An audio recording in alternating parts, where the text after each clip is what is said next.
Emmanuel Macron, le président de la République française, a osé parler français devant le roi, Sa Majesté le roi Charles III, le roi de Grande-Bretagne.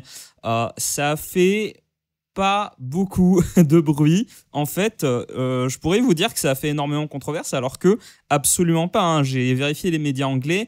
Il y en a très peu qui parlent de ça, et même qui en parlent quasiment pas, qui en parlent en tant qu'incident, parce que ce n'était pas du tout un incident. Ce qui s'est passé, c'est que Macron était invité à un dîner royal au Palais Windsor, et il a fait une grosse partie, apparemment 80% de son discours, en français, alors qu'il parle couramment anglais. Ce qui me fait marrer, c'est que Macron, qui parle français ou anglais, au bout d'un moment, il y a quelqu'un qui va s'énerver. C'est-à-dire, les gens sont jamais contents. Pour le coup, ça m'arrive extrêmement rarement, mais je suis tout à fait d'accord avec Macron sur le coup. Je pense que, en tant que chef d'État, représentant de la France, c'est tout à fait normal de parler français, parce qu'il est là, je pense qu'il est là en tant que chef d'État. Il est devant un autre chef d'État, le roi. Il parle la langue de l'État qu'il représente. Macron, il a déjà fait des discours en anglais, mais c'était à l'occasion de discours, c'était à l'occasion de discours dans des institutions internationales. Un moment, ça avait fait jaser, je crois, ça avait fait une micro-polémique. Il avait parlé anglais à des journalistes à l'Élysée. Ça aussi, ça avait fait beaucoup de bruit. La langue est un outil diplomatique, hein. Il faut absolument pas l'oublier. On va s'intéresser à cet événement. Les réactions de la presse, il n'y en a pas tant que ça. En fait, il y a eu beaucoup plus de réactions en France par rapport à la réaction d'un seul média britannique qui se plaignait du fait que Macron parle français alors qu'il parle anglais couramment. En fait, il y a eu plus de réactions à ça que de réactions en Angleterre au fait que Macron parle français alors qu'il parle anglais. Voilà, c'est une histoire assez marrante. Avant d'entrer dans le vif du sujet, surtout, oublie pas de t'abonner si c'est pas encore fait, et lâche un petit j'aime pour dire à YouTube que tu aimes bien ce que je fais. Voilà, ça coûte absolument rien. Moi, ça m'aide beaucoup dans l'algorithme. Alors, on va s'intéresser à cette histoire. On a cet article du Figaro. Il y a eu pas mal de choses. Ça a été très commenté, hein. À chaque fois qu'il y a une visite très protocolaire, là on est en plein dans le protocole. Macron est en queue de pie, il a, je sais pas exactement pourquoi, c'est quoi la bande qu'il porte, il a choisi un nœud papillon blanc. Voilà, on est au sommet du protocole. Petite parenthèse, on a accusé Macron d'enfreindre le protocole parce qu'il avait marché devant Sa Majesté. Ça fait partie du protocole, en fait. Ça fait partie du protocole. Le roi est toujours derrière ses invités parce que les gens rentrent en fonction de l'importance. Le roi est plus important puisqu'il est chez lui, il est en Angleterre. Il est plus important que Macron. Du coup, c'est normal que Macron passe en premier. C'est normal qu'un chef d'État étranger passe en premier. C'est une façon de lui dire « vas-y, ouvre la voie parce que tu es mon invité ». Aussi une façon de se distinguer parce que, voilà, on est quand même devant le roi d'Angleterre, un président de la République d'un État étranger. Voilà, on n'est pas dans le même degré d'importance, donc c'est tout à fait normal, hein. Là, pour le coup, ça avait fait énormément polémique, hein, mais par contre, c'était polémique, c'était une tornade dans un verre d'eau. Une tempête dans un verre d'eau, parce que c'était uniquement sur Twitter. Les gens se sont insurgés parce que Macron avait marché devant le roi, alors que c'est le protocole. On est en Angleterre, c'est la monarchie britannique. À aucun moment, ils vont laisser passer de telles entorses au protocole. Donc, bien évidemment, c'était à 100% dans le protocole. On a cet article du Figaro. Je vais mettre pause. Excusez-moi, je vais mettre pause pour éviter le strike. Parler anglais, un média britannique fustige Emmanuel Macron pour son manque de courtoisie.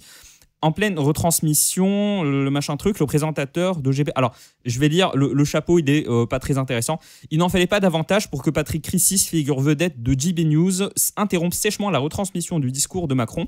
Le président français, évoquant avec solennité l'épreuve des tranchées et le sacrifice des alliés, venait de commettre l'impardonnable, motif du grief, parler français sous les lustres de Windsor à la table du roi. Il a dit « Je vais intervenir maintenant parce qu'Emmanuel Macron, le président de la France, ne semble pas juger utile de faire preuve de courtoisie en parlant anglais, donc nous attendrons et reprendrons s'il le fait, sachant qu'il est parfaitement bilingue. » Alors cet article est payant, mais moi j'y ai accès parce que j'ai des accès étudiants à vie. Alors, il est revenu plus tard sur l'événement. Le président français a dit 80% de son discours en français. J'ai trouvé ça offensive, outrageux, abonde un invité. Le roi hochait la tête, mais on voyait bien qu'il ne comprenait pas. Il parle français, certes, mais avec un niveau diplôme obtenu vers 16 ans. Et enfin, parler une langue étrangère devant le roi, c'est comme s'il chuchotait. Cela devrait être jugé de la même manière. Est-ce qu'on oserait chuchoter devant Sa Majesté? Alors, c'est n'importe quoi. C'est n'importe quoi. Le palais Windsor, on a la famille royale, on a les plus hauts dignitaires du pays, ils parlent français. Ils parlent français. Au moins, ils se débrouillent. Pour ceux qui sont les plus nuls, au moins, ils se débrouillent, ils comprennent des trucs, ils ont quelques notions. Le français est toujours enseigné. Le français, c'est plus une langue protocolaire. Malheureusement, ce n'est plus, enfin, en tant que défenseur de la francophonie, je dis malheureusement, ce n'est plus la langue du protocole. Hein, parce que les rois d'Angleterre, pendant très longtemps, ils parlaient français. Ils parlaient français entre eux. C'était la langue. Et même dans la cour du tsar, on parlait français. Le français, avant, c'était la langue de l'international parce que c'était entre la noblesse, parce que c'était la langue de la noblesse. Et oui, il y a une raison pour laquelle le français est aussi étendu et pourquoi il y a autant de mots français dans toutes les langues. En russe, par exemple, il y a beaucoup de mots qui sont issus du français. En anglais, franchement, je vous en parle même pas. Est-ce que vous connaissez ce bouquin ? L'anglais, la langue anglaise n'existe pas. C'est du français mal prononcé. Ça vient d'une citation de Clémenceau. C'est un livre de Bernard Cerchiglini. Je veux être sûr de ne pas mal prononcer. Mais en fait, bon, c'est un peu caricatural de dire que l'anglais n'existe pas, c'est du français mal prononcé, mais pour le coup, c'est pas tout à fait faux. Il y a beaucoup de français en anglais. Pourquoi est-ce qu'en anglais, pour dire une vache, on dit a cow, et pour parler de la viande, on dit beef, parce que ça vient de bœuf, du mot bœuf. Pourquoi est-ce qu'on qualifie la viande de façon différente entre si c'est à la ferme, c'est une vache, et si c'est sur nos assiettes, c'est du bœuf. Pour une raison très simple, c'est que la noblesse voyait les animaux sur son assiette et le reste du pays voyait les animaux à la ferme. C'est pour ça qu'il y a des mots différents. Pour mutton, c'est la même chose. Un mouton en anglais, c'est sheep. Parce que les paysans disaient sheep. Je crois que ça a des racines germaniques. Mais quand c'est une viande, on dit mutton. Mutton, ça vient du mot français mouton.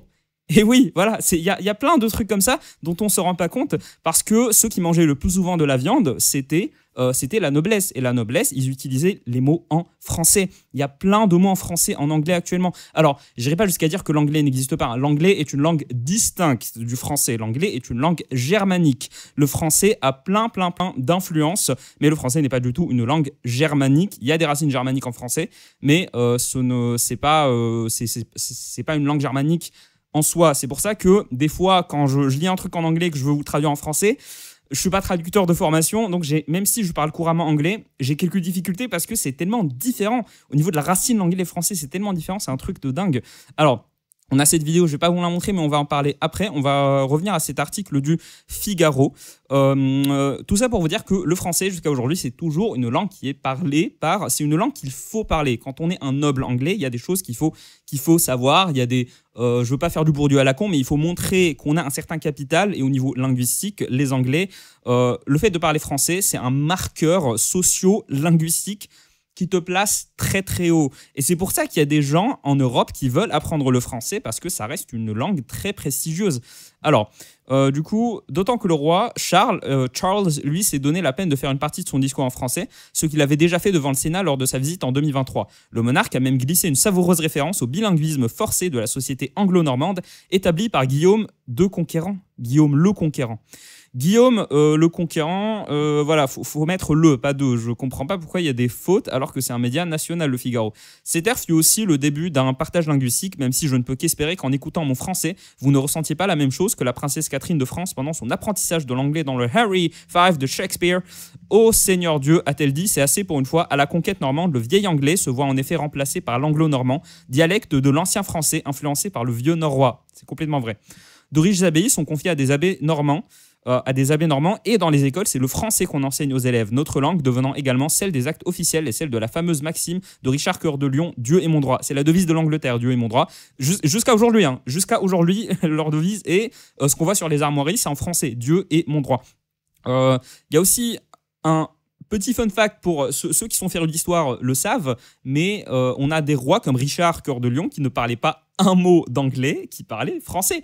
Et c'est ça qui est je trouve ça assez marrant que la noblesse anglaise pendant le Moyen-Âge parlait français parce que, alors, ils parlaient pas le même français qu'aujourd'hui, mais je trouve ça incroyable. Oh, ces maudits français, allez, on va les attaquer, on va reprendre le terrain. Franchement, je trouve ça assez incroyable que la noblesse anglaise parle français au Moyen-Âge et pendant très longtemps, même jusqu'à aujourd'hui, c'est toujours, comme je vous l'ai dit, un certain marqueur. Alors, La langue du protocole, un parti pris linguistique pour réveiller des siècles de ressentiment. Qu'importe alors si le cocktail prenait hier le soin d'allier le milieu des deux rives, lemon curd et pastis, le tout parsemé de bleuets séchés de France et de pétales de rose anglaise. Qu'importe la prouesse diplomatique d'un vin pétillant anglais produit par une maison de champagne française, qu'importe le flacon, en somme, le président parlait français. Faut-il se réjouir de notre côté que Macron rappelle par là discrètement, après un discours prononcé entièrement en anglais au palais de Westminster, que c'est en français que l'on rédige encore les menus et annonce les hors-d'œuvre outre-Manche. Pendant des siècles, là, très important, c'est pour ça que je vous lis cet article, pendant des siècles, la diplomatie britannique a été inséparable de la langue de Molière. Au XVIIIe, où jamais Versailles et Paris n'ont autant décidé de la longueur des perruques, de la hauteur des souliers, et donné des lois à la langue et à la littérature, le magazine The Spectator s'agace même de cette galomanie qui fait porter perruque et pantaloon, mettre une cravate, manger desserts et fricasse. Clémenceau se fera provoquant 2 siècles plus tard lorsqu'il lancera « La langue anglaise n'existe pas », mais qu'il s'agit d'un français mal prononcé. Comme je vous l'ai dit, je trouve ça marrant, mais ça reste faux. Mais ça reste quand même assez, disons, je vais pas dire assez vrai, mais il y a des soupçons de vérité là-dedans. Énormément de mots en anglais proviennent du français. Le mot bouquet, le mot table, orange, éléphant, biscuit. Est-ce qu'il y a un truc comme ça là autour de moi, voilà, de table. Est-ce que j'essaie de voir autour de moi, bref. Juste regardez autour de vous, il y a forcément, essayez de traduire en anglais, vous verrez qu'il y a beaucoup de fois où en fait c'est en français. Et pourtant, comble d'ironie, celui qui célèbre hier le prestige du français n'hésite pas face au monde à lui préférer souvent l'anglais. Les puristes avaient dénoncé en juillet 2024 une trahison linguistique, une violation de l'article 2 de la Constitution, alors que le président déroulait son propos en anglais lors de la conférence de presse à l'Élysée précédant les JO de Paris. C'était pour des questions pratiques, mais c'est vrai que dans l'Élysée, parler français, même si c'est la République, c'est préférable au fait de parler anglais. Les exemples abondent. One Ocean Summit à Brest en 2022, Meet Africa pour les relations avec les diasporas africaines francophones, Digital Challenge pour stimuler l'innovation dans l'Hexagone. On reproche à l'Élysée son anglicisme forcené, et voilà qu'on le blâme aujourd'hui d'un sursaut francophone. Il est marrant cet article parce que c'est complètement vrai. C'est complètement vrai. Le Macron, à chaque fois on le critique, il parle français ou anglais. Ça m'avait fait marrer l'autre fois à Jérusalem, il avait essayé d'imiter de façon pitoyable Jacques Chirac en parlant avec un accent français, alors qu'il n'a pas tant d'accent que ça. Macron, quand il parle en anglais, il a parfaitement la capacité d'avoir un accent plutôt neutre.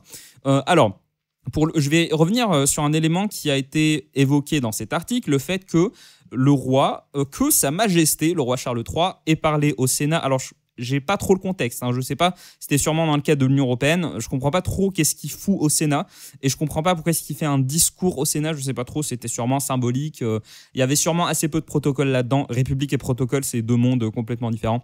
Mais il avait fait son discours en français, en fait, pas exactement. Regardez la vidéo, vous verrez qu'il fait qu'une partie du discours en français. Le reste, il le fait en anglais. Je crois que c'est aux alentours de 50%. Et ça montre... Alors, on le voit hésiter un peu. Je soupçonne Sa Majesté de parler français mieux que ça, mais de feindre un certain manque de maîtrise de la langue française. Je le soupçonne en gros de parler français mieux que ça, mais de faire comme s'il hésitait. Je vais pas vous montrer la vidéo parce que c'est CTV News, je sais pas si c'est strike ou pas sur YouTube, mais franchement je vous enjoins à regarder la vidéo. Il y a des moments où il hésite.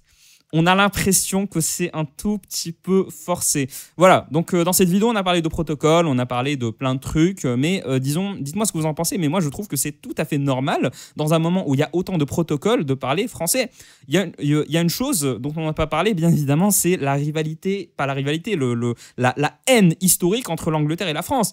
Parce que l'Angleterre et la France, ça fait depuis... leur entente, elle est très récente. Hein, ça fait depuis le Moyen-Âge que la France et l'Angleterre, ce sont des ennemis absolus.